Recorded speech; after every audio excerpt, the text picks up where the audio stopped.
Sports പിച്ചിന്റെ പ്രിയപ്പെട്ട പ്രേക്ഷകർക്ക് നമസ്കാരം. എല്ലാവരും ഹാപ്പി അല്ലേ? നമ്മുടെ സ്വന്തം, നമ്മുടെ അഭിമാനം സഞ്ജു സാംസണിന്റെ വെടിക്കെട്ട് സെഞ്ചുറി, ഒറ്റയാൾ പോരാട്ടം സി എസ് കെ ഒരു മികച്ച നിലയിലേക്ക് കൊണ്ടെത്തിച്ചിരിക്കുകയാണ്. പോയിന്റ് ടേബിളിൽ 5ാം സ്ഥാനത്തേക്കാണ് സി എസ് കെ കുതിച്ചുയർന്നിരിക്കുന്നത്. സഞ്ജു സാംസൺ മാത്രമല്ല, സി എസ് കെയുടെ ബോളിംഗ് ആ പ്രൈം ടൈമിലുള്ള ജഡേജയും റെയ്നയൊക്കെയുള്ള പ്രൈം ടൈമിലുള്ള ബോളിംഗ് നിരയെ പോലെ ആയിട്ടുണ്ട്. അത് വളരെ വലിയൊരു ഹോപ്പാണ് നമുക്ക് തരുന്നത്. ബോളിങ്ങിൽ Akeal Hosein, what a player 4 ഓവറിൽ നിന്ന് ഒരു മെയ്ഡൻ സഹിതം 17 റൺസ് വിട്ടുകൊടുത്ത് 4 wicket, 4.25 economy. What a player. ശരിക്കും ജഡേജയ്ക്കൊക്കെ ഒരു പെർഫെക്റ്റ് റീപ്ലേസ്മെന്റ് എന്ന് പറയാം. കാരണം ഓരോ ഓവറിലും അദ്ദേഹം ചെയ്ത ഓരോ ഓവറിലും വിക്കറ്റ് ആയിരുന്നു, അതും പ്രധാനപ്പെട്ട വിക്കറ്റുകൾ. പിന്നെ മുകേഷ് ചൗധരി, അദ്ദേഹത്തിൻ്റെ കാര്യത്തിൽ അദ്ദേഹത്തിൻ്റെ അമ്മ മരണപ്പെട്ട് കഴിഞ്ഞ് അവിടെ കർമ്മങ്ങളെല്ലാം ചെയ്ത് കഴിഞ്ഞിട്ടാണ് അദ്ദേഹം ഉടനെ തന്നെ മാറി നിൽക്കാതെ സി എസ് കെക്ക് വേണ്ടി തൻ്റെ പാഷൻ ക്രിക്കറ്റിന് വേണ്ടി ഡെഡിക്കേറ്റ് ചെയ്ത് കളത്തിലിറങ്ങിയത്. അദ്ദേഹവും 4 ഓവറിൽ 31 റൺസ് വിട്ടുകൊടുത്തുകൊണ്ട് ഒരു വിക്കറ്റ് 7.75 എക്കണോമിയിൽ എടുത്തു. ആ ഒരു വിക്കറ്റ് ഏറ്റവും നിർണായക വിക്കറ്റായിരുന്നു. ക്വിന്റൻ ഡി കോക്കിൻ്റെ ആ നിർണായക വിക്കറ്റ് മുകേഷ് ചൗധരി എടുത്തപ്പോൾ അത് തൻ്റെ അമ്മയ്ക്കുള്ള സമർപ്പണമായിട്ടാണ് അദ്ദേഹം അതിനെ വിലയിരുത്തിയത്, ഡെഡിക്കേറ്റ് ചെയ്തത്. അതുപോലെ തന്നെ അദ്ദേഹത്തിൻ്റെ അമ്മയുടെ ആ വിയോഗത്തിൽ ദുഃഖം രേഖപ്പെടുത്തിക്കൊണ്ട് ടീം മാനേജ്മെൻറ്റും ടീമും മൊത്തം ഇന്നലത്തെ മാച്ചിൽ ഒരു ബ്ലാക്ക് റിബൺ കയ്യിൽ കെട്ടിയാണ് ആ മത്സരത്തിന് ഇറങ്ങിയത്. അത് അദ്ദേഹത്തിൻ്റെ അമ്മയ്ക്കുള്ള ഒരു ആദരവുമായിട്ടായിരുന്നു.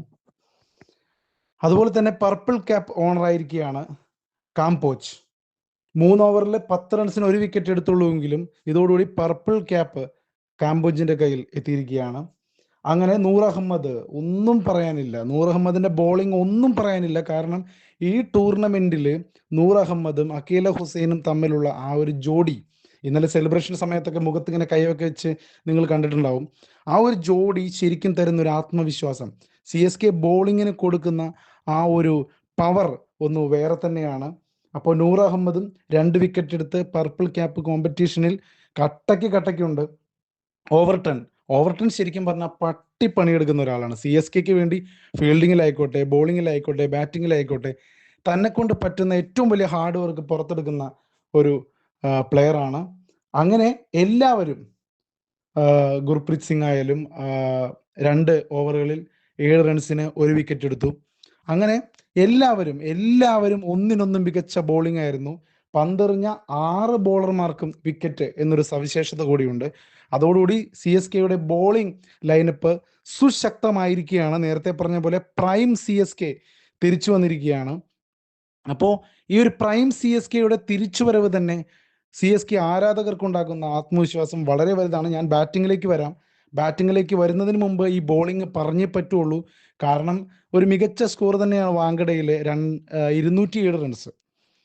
207 റൺസ് എന്നുള്ളത് ഒരു മികച്ച സ്കോർ തന്നെയാണ്. ആ മികച്ച സ്കോറിനെ നല്ല രീതിയിൽ ബൗൾ ചെയ്തില്ല എങ്കിൽ ചിലപ്പോൾ മുംബൈ ഇന്ത്യൻസ് അത്ര ഫോമിൽ നിൽക്കുകയാണ്. കഴിഞ്ഞ കളി തിലക് വർമ്മയ്ക്ക് കളിച്ചത് നമ്മൾ കണ്ടതാണ്. അത്രത്തോളം മികച്ച ഫോമിൽ നിൽക്കുന്ന മുംബൈ ഇന്ത്യൻസിനെ 100-ലധികം റൺസിന് തോൽപ്പിക്കുക എന്ന് പറഞ്ഞാൽ 103 റൺസിന്റെ വിജയമാണ്. മുംബൈക്കെതിരെ ആരും ഇത്ര വലിയ മാർജിനിൽ ചരിത്രത്തിൽ ജയിച്ചിട്ടില്ല. അങ്ങനെ ഒരു വിജയം സി എസ് കെ സ്വന്തമാക്കുന്നു. അതും കഴിഞ്ഞ കളി തോറ്റിരിക്കുന്ന സി എസ് കെ ഇത്തരത്തിലൊരു വലിയ കംബാക്ക്. അതുകൊണ്ടാണ് C S K comeback super Kings എന്ന് വിളിക്കുന്നത്. അതുകൊണ്ട് സി എസ് കെ ആരാധകർക്ക് എന്തുകൊണ്ടും ആവേശത്തിന്റെ കൊടുമുടി കീഴടക്കിയ ഒരു സന്തോഷം എന്തായാലും ഉണ്ടാവും. സ്പോർട്സ് പിച്ചിന്റെ പ്രേക്ഷകരായ നിങ്ങൾക്ക് എന്താണ് പറയാനുള്ളത്? നിങ്ങൾ എങ്ങനെയാണ് സഞ്ജുവിന്റെ ഈ ഒരു കരിയറിനെ അല്ലെങ്കിൽ ഈ ഒരു പ്രകടനങ്ങളെ വിലയിരുത്തുന്നത്? സി എസ് കെക്ക് സഞ്ജു എത്രത്തോളം ഇമ്പോർട്ടൻ്റ് ആണ്? സി എസ് കെ എന്നുള്ളത് ചേട്ടൻ സൂപ്പർ കിങ്സ് ആയി മാറുന്നുണ്ടോ? നിങ്ങളുടെ അഭിപ്രായങ്ങൾ നിങ്ങൾക്ക് പങ്കുവയ്ക്കാം. എല്ലാവരും സന്തോഷമായിട്ടിരിക്കുക, നല്ലൊരു വീക്കെൻഡ് ആസ്വദിക്കുക. നന്ദി, നമസ്കാരം.